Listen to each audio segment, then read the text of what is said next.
This 4-drawer box is made out of zebra wood and ash. As you can see, the zebra wood and ash, a zebra wood to the outside and ash in the center.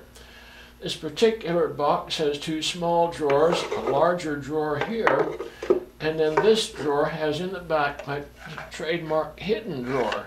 Now I try to put that where I possibly can. As you noticed, all the drawers are finished on the inside with a rayon flocking. Of course, they're all solid wood and they'll handle a lot of jewelry.